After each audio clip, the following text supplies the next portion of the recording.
You want to come say hello? This is Coco. She looks so grumpy. I'll put you down. Those of you who are new here or don't know me, I'm Kyra, and this is my mum. Hi. Her name's Di. Well, don't, Milo. Stay. Stop getting distracted by the dogs. He's gonna rip down the thing. Stay. Good boy. Okay. Get comfy. Okay. So, today is... Well, I suppose all my videos are sort of serious, but some of them, I don't know, have like funny undertones. But today's one is a serious topic, and I think it's important to talk about because with all things mental health, there is still so much stigma around it, and I myself have been experiencing this for so many years. The past few weeks have been really rough for me, mental health wise, and I think it was Monday, was it? Yeah, last Monday. It's Sunday now, so the Monday that just went. I woke up feeling super depressed. At the time when I woke up, I don't know if I would label it suicidal, but I was definitely really bad and didn't want to get out of bed, didn't want to do anything. But I had a shift at work, which I love, by the way. For those of you that don't know, I work with children. I work at a school care program, and they're really nice there. They're really helpful and supportive, which I'll get into later. So what happened, yeah, I was feeling really bad and didn't want to go, but I had a shift, so I forced myself to go. I woke up really late as well. Like, I think my shift started at 2:30 or 2:45 and I woke up at like 2. Didn't shower, like didn't have energy or anything to do anything really. Really didn't want to go to work, and I was contemplating like just calling up saying I'm sick and that I couldn't go. But I'd already done that a couple times, so I didn't want to do it again. And because I knew if I hadn't gone, I would just feel worse, and I would feel worse about myself and feel pathetic for not being able to go to work. So I went to work, and my supervisor, who is a family friend and who I've worked with for years at a different centre, was there. And she was walking into the school at the same time as I was. So she was like, oh, how are you? Like, just, you know, like friendly, how are you going? I burst into tears. She was like, oh, like what's wrong? And then I was like, and I didn't even think I realised how bad I was feeling until it sort of came out of my mouth. And I said it, and I was like, I'm really suicidal, and shocked myself as well. And I was like, shit, like I am, like that's why I feel so shit. She handled it really well. She was like, oh, do you want to come into work? Do you want to just go home? And I said to her, I was like, actually, I don't know if I said anything at that stage. And she was like, how about you come in just for a little bit and see how you feel? So I came in, pulled myself together and stopped crying. I was able to do the bus run, which is pretty, like it's laid back, it's really chill. You know, I was like, I can go on the bus run, like don't worry. And thought I would be okay. On the bus, I was like, I think I was dissociating then as well. Disconnecting, yeah. Which I'll talk about later. And I was really just not myself. Like, I would normally talk to the guy that drives the bus. I would normally have conversation with him, but I was just not. And I got back from the bus and just lost it again. I started crying, and I asked if I could leave early. And then my supervisor said that she was going to call my boss, sort of see what he says. And the reason why is because they didn't want to send me home without mum there, because I live with my mum. So she didn't want to like send me home to an empty house. I messaged mum to see when she was home, and they handled it really well and talked to mum. And what did he say to you? He just wanted to check in that I knew where you were at mentally, that you had support, and what my plan was, looking after you, and that they were happy to support you any way they could. Yeah. And stuff like that. So yeah, it was really good. Yeah, they handled it really, really well. So if anyone from there watches it, thank you. You handled it really well. Yeah, so I ended up leaving work early once mum was home, which was good because I was just crying, and I like cried in front of the kids, which was for me really embarrassing. Like, I hate showing emotion, especially at somewhere like work. I find it in myself really unprofessional, but I can't help it when I'm like that. But it's like I feel really crap for doing it. So yeah, I left work early, which was good. Got something to eat because I hadn't eaten all day. Came home, cried again with mum. Then we just talked about like what happened at work and why I was feeling so bad. And so yeah, I've basically been the past 5 days or so been suicidal, but I think it was more, I labeled it as suicidal at the time, but I think now moving out of it, it was more like suicidal ideation, which if you don't know what that means, it's For me, suicidal ideation is the feeling that basically you wouldn't mind if you died. Like, say if a freak accident happened, or if I was crossing the road and a car hit me and I died, I wouldn't care, which sounds bizarre, which it is. And it's like you think about death, you don't care, and you sort of want it to happen. Well, for me, that's what my experience with it is anyway. And then for me, when I'm actively suicidal, it's like, for a lot of people I know, when they're suicidal, they like plan it out. Like sometimes they even write it down, set a time, a date, I'm gonna do this. But for me, with my suicide attempts, they've been really, what's the word? Impulsive, yeah. So I've been like, obviously I've been feeling shit for a long time, but then it's like my brain just clicks and it's like, yep, I'm gonna try and kill myself. Isn't fun. But there's other times where you just feel shit, and then don't want to kill yourself. Yeah. No, yeah. And that's what makes it hard. Yeah, and I'm not saying every time. If I tried to kill myself every time I felt shit, I'd be too many times to count. So that's hard because you don't know how bad it's going to get until it's already there. Yeah, basically. And because it's like I can feel myself escalating and getting crappier and crappier. But when you feel that shit, it's like you don't want to seek help. It's almost like you just feel, and you do, well I do, pity yourself, and you feel shit and you feel like you're not worth anyone's time. So it's like, why would I bother to message someone? You don't want the help. And like mum will ask me, mum is good at seeing the signs because I'll start isolating myself. I'm normally quite a social person, love seeing my friends, love being outside with the dogs and stuff like that, and love work. But when I'm feeling really down, and this is before I get suicidal or suicidal ideation, yeah, isolate myself, cancel plans last second, which is very annoying for my friends, I know, and I'm sorry. Yeah, I get really irritable, like everything will annoy me. Sleep more.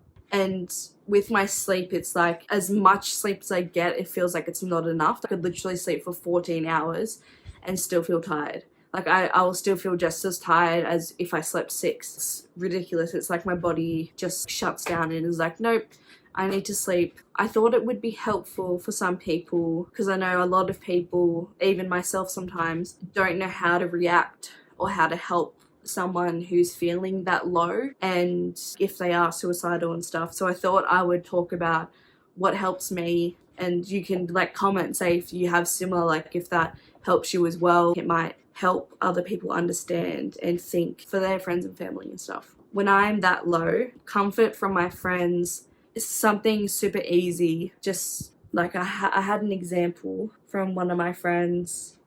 She's a really close friend, Piper. She just messaged me and said, I'm so sorry you're not good at the moment, Kai.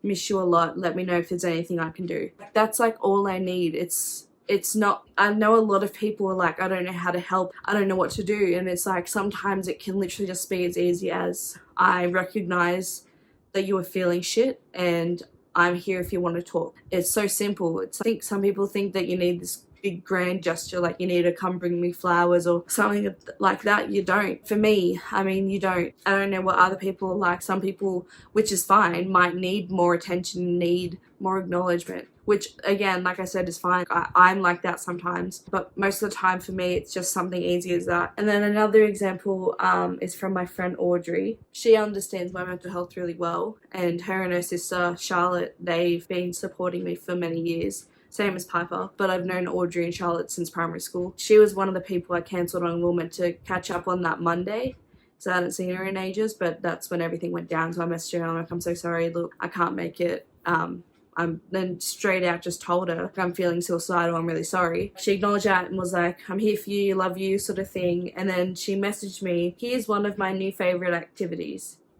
And here's my favourite moment of yesterday, and it was a sunset. It was just stuff like that, and it was like, here's the sky tonight, sending me photos of the sky and stuff, which she knows I love. Like, I love sunsets, I love nature, and that was really nice. And it was nice that she like thought for me what helped. She thought like, oh, I think this is going to help Kyra, and it did. Like, it really helped me. It was a good distraction to go like, oh, and just look at nature and feel recognized and appreciated, which for me, again, this is all like, this is my experience, so anyone's could be different, but I think that's really important. And I think for a lot of people that I've spoken to that have similar mental health problems with me, is just the recognition and the reassurance that someone is there for you. And because when you feel that shit and when I feel that bad, my anxiety and my OCD, my intrusive thoughts flare up. So they get in my head and it's like, no one likes you, like your friends don't like you, your family doesn't like you, really horrible intrusive thoughts like that. And I had a status, which I think for me describes it really well. And I wrote, I know it sounds pathetic, but sometimes I do need reassurance within myself and my friendships.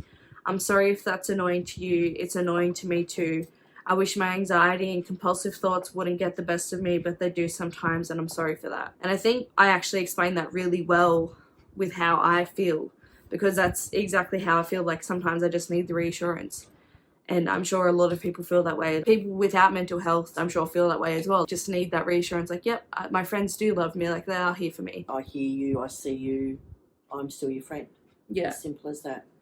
However people put that. So. Yeah. And it's like, I know that that is annoying and it is hard because I've been on the opposite end, like helping a friend that's in need.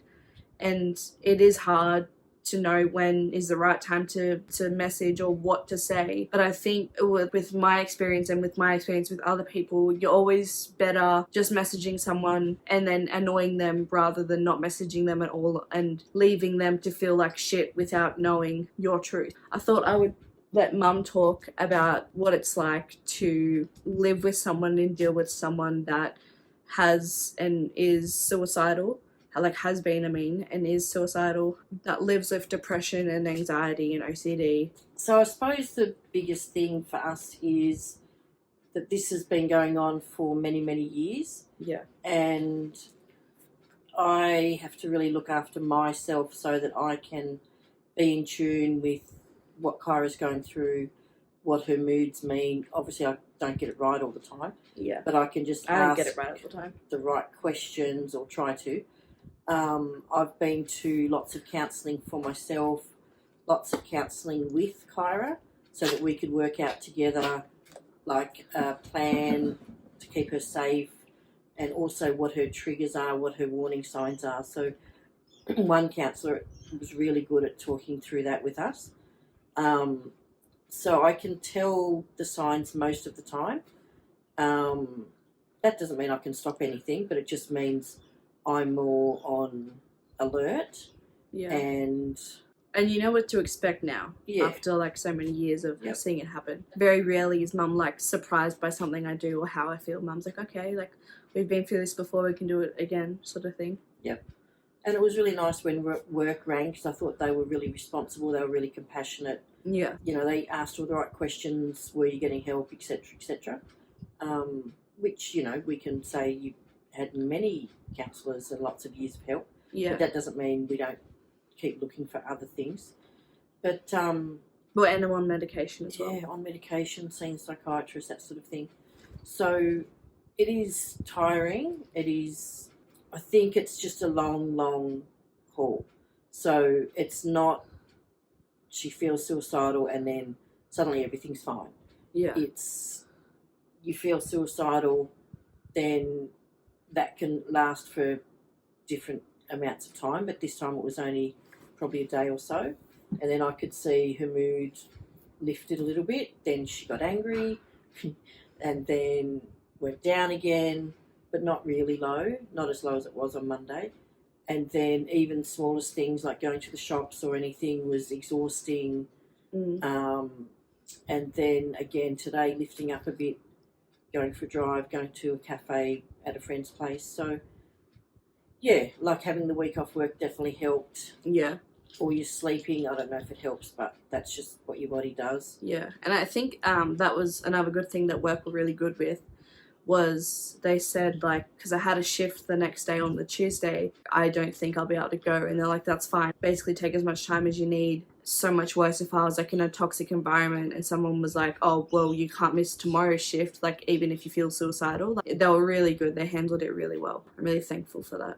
You know now what really helps, and you're lucky that you have that support, I suppose. Yeah, definitely. Like that Super Beck lucky. just comes over and Ez comes over. And yeah. Yeah. So I basically wanted to make this video, one, because I haven't made one in ages, and two, because I think it's important to sort of show what it's and tell what it's like when you're down. And like, I still feel really crap now, but I've sort of, even in this video, I've like put up a front like, oh, I'm still my happy and bubbly self, but it's like I still feel like shit. And I've felt better every day since, but it's still low. It's like Mum said, it's not like you feel suicidal and then bam, you're back one day later and you're fine. It takes time, and it takes time. You have to try not to be hard on yourself for not being able to do simple things. Like, it's really hard having a brain that hates itself, and I think more people need to realize that, and for other people and for yourself. Like, if you're struggling, I know it's really hard to seek help, but I think definitely in the long run it is worth it. And like, I reached out to one of my good friends, Emily, because she hadn't messaged me, and I said to her, I was like, I think I need to reach out, like, because no one can read your mind. Like, they don't know how you really feel or what you actually want. There's Hazel. So I messaged her and I was like, I need to reach out to you because I feel really shit. And yeah, so I think it goes both ways. I think people in general need to be more aware of other people's feelings. I mean, you can always make time, honestly. Like, I get that it is hard, but if you know someone is struggling and you truly care about them, then you can make time. I've made time for many of my friends, and I would hope that they would do the same, and most of them do, which is nice. That being said, also, people can't read your mind, so if you're not getting the attention or what you want, try and reach out and Tell people. Yeah. I think most people they want to help. Yeah. They just don't know how. Most people like helping, unless you're an asshole. And I didn't cry. And neither did you. More importantly, neither did Mum. I was expecting her to. So if you have any comments or questions, feel free to leave them below. My inbox is always open for anyone that's struggling. Everyone just needs to be more considerate and nice to each other. I try my best to do the same, and I think more people should. There's been a lot of bad shit going on lately, and I think we need to stick together and help each other, basically. Thank you for watching if you made it this far.